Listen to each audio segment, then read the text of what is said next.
You know you have ADHD when all of a sudden in the middle of a spanking, your brain reminds you to put pork butt on the groceries list. Yeah. True story. As a submissive, yes, that actually happened to me, and I had a lot of feelings around this. So if you have ADHD or if you're submissive, hit the like button because this video is for you, and I'm going to be diving into what it's like having ADHD as someone who identifies as submissive. Hey, I'm Veronica Yanhs, founder of Desires Laid Bare, where we teach beginners how to explore kink and BDSM. So yeah, this video is really personal because not only did this experience happen to me, but there's a lot of feelings when it comes to someone with ADHD and also identifies as submissive. So let me give you some context as to what happened. I was bent over, and as my partner was spanking me, I was having a great time, and then all of a sudden, my brain just went, don't forget the pork butt. Add it to the groceries list for this week because I was making pulled pork sliders. And the shame and the guilt that I felt, because who doesn't want to be a good girl? And I really took it like as a personal failure because when my mind wandered, there's a lot of stigmas and misconceptions or assumptions that when a submissive or a bottom's mind wanders, they're either bored or the top or their dom or their partner that they're playing with is not good or something negative. And I was absolutely present. My brain just, went sideways and scrolled a little bit. And it took me a while, even though this scene happened and it was great, it was something that I actually talked about in aftercare. And I felt a lot of shame. I felt a lot of guilt. And I had no idea that these things existed so much until my partner told me that it was okay. And the reason why I'm bringing this up is because I don't think that guilt should be in play like this when something as natural as what you have, like ADHD,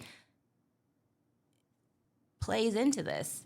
So before I get into all of this, I am no medical expert, nor am I a licensed therapist or physician. So if this is something that you really resonate with, I've just been around ADHD and the kink community, and I'm only speaking from my own experiences that I'm still learning from because I was diagnosed in late 2024, so not very long ago at the time of this filming. So what I'm sharing is more lived experience and also things that I've heard from friends. But if this really resonates to you and you want to go deeper, seek out a medical professional.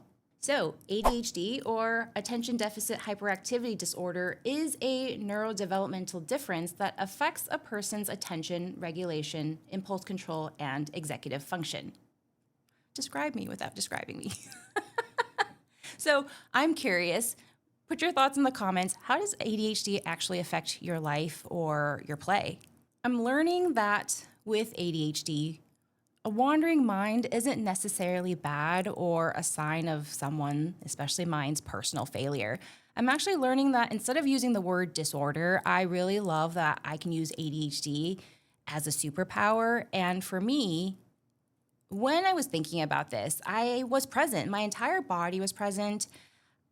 My mind was pretty much present, except for that flash of a moment. And I think for people who have ADHD like us, we can kind of have like two different tracks running at the same time sometimes. Like we can be present, but then there are things happening in the background. And so I think when they crossed for me, I just was surprised because I was really into the scene, and all of a sudden I was like, oh my gosh, am I bored? Am I doing something wrong? And during aftercare, when all of this was debriefed, I brought it up. And my play partner was completely unaware of what happened, and they didn't believe that anything was wrong with the scene. They had a great time. I had a great time. And of course, I just feel guilty all the time. I'm learning. So I just still have to bring it up. So here's the thing that I've learned about wandering. It's not the same as checking out. When I first thought about this, I was going, what? How does wandering not equate to checking out? So wandering to me is more effortless. And it's very easy for me to be brought back into the present with a simple touch Or maybe having your play partner, now I'm fantasizing, come over your shoulder and like whisper something into your ear, right? It's really easy for you to be brought back into the present and continue what you were doing. The difference between checking out, and to me, there's two spectrums of that. Checking out could be, oh my God, I'm actually really, really bored. And, how do I complete the spreadsheet assignment while this person is paddling me? Also, I've done that too because I was bored. There was no chemistry. This was 10 years ago. I admit it. Things happen. And then on the other end, checking out could be actually a trauma response. Checking out could be that you are tense, you are frozen, you are absolutely neurologically shut down. So in order to understand what the difference between checking out is for you and your partner when you play, this is where good conversation comes in. So if you need that permission, I'm going to say it again because I'm always giving myself permission as a reminder, wandering is not bad. So if you are more submissive leaning, this is what I have to say to you. I'm going to keep saying it. Permission to wander, permission for your brain to do something so natural that you were born with. Don't fight it. This is your superpower. And as someone who beats herself up too much and more than she wants to admit, the grace that you need to give yourself is plenty, because if you don't give it to yourself, other people can't. So roll with it, communicate with your partner or dom, and treat it as it is. It's part of who you are. And on the dom side, so if you are a dom and you are listening to this and watching this, give your subs the reassurance that they are most likely seeking from you. They are most likely insecure, like I was. They are most likely feeling like a failure or feeling guilty, feeling shameful, all those things that nobody needs in a scene.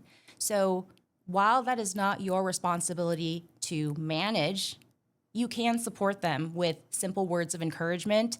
And no matter how you play in the kink world, communication is the most important thing. So if you have ADHD, communicate that, yeah, your brain might squirrel as a submissive, as a dominant, maybe come up with keywords, or find ways to figure out how you can be brought back into the present, whether it's with touch or whether it's with words or whether it's with something else. Communicate that before you both play. And remember, if your mind wanders, it's totally normal. If you're worried about being a bad sub, you should check out my other video. It's about misconceptions as to what makes a good submissive. Thanks for sticking with me to the end. Sign up for the email list, which is in the video description box for more updates. Subscribe to my channel, like this video if it resonated with you, and it also helps me. And remember, if your brain wanders while you're playing, it's totally normal. Thank you, and I'll see you in the next video.